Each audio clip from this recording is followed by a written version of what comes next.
va taip, va žodžiu būri. Būri.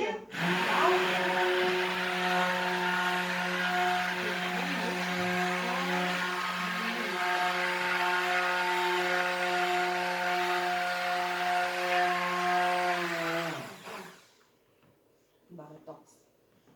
Darosi darinys. Iš anksčiau tai jie tokių dalykų neradavo, supila didžiulę talpą ir pamaišo, ateina per pusdėlį kažkiek laiko pamaišyti. Ir per kelias dienas ir pasigamina tas naujas. O dabar reikia trupučiuką mikseriu užgreitinti viską, kad išpilstyti ir nebūtų tokio ilgo proceso. Gerai, dabar taip galima jau dalyti.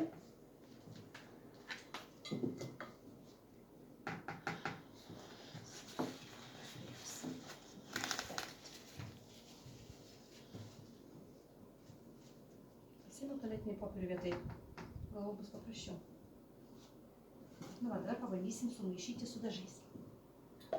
Mūsų čia ne dažai.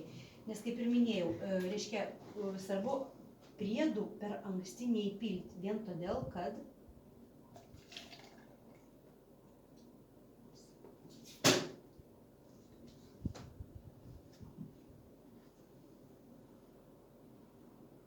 tiesiog nesudegintų šarmas ir nepaverstų į juodą kokią nors spalvą. Taip, šitą dėsim papriką. Paprika neva teigiama, kad turi šildomą poveikį. Na, išbandysit ir pasižiūrėsit patys, ar tikrai turi tą šildomą poveikį.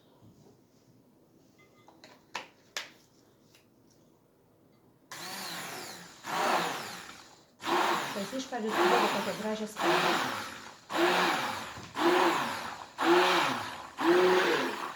Tiesa, tikrai, greičiau pirštinį gaila. Bet pas mus dar galima ir daugiau įdėti. Stovėk. Nenukriuk. Savo nuožiūrą irgi, ne, tie visi? Savo nuožiūrą. Būtent savo nuožiūrą. Aš irgi taip po truputėlį dedu, nes yra aliejai, kurie labai greitai užtirština, o yra, kurie ne taip greitai užtirština.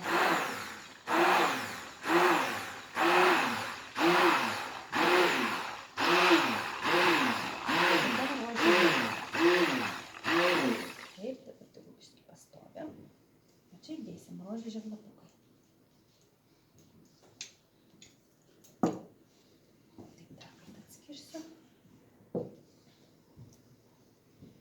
Visus reiškia tas spalvas, visas atskirai reikia. Man labai gražu, kai trečias viršutinis sluoksnis būna pats šviesiausias.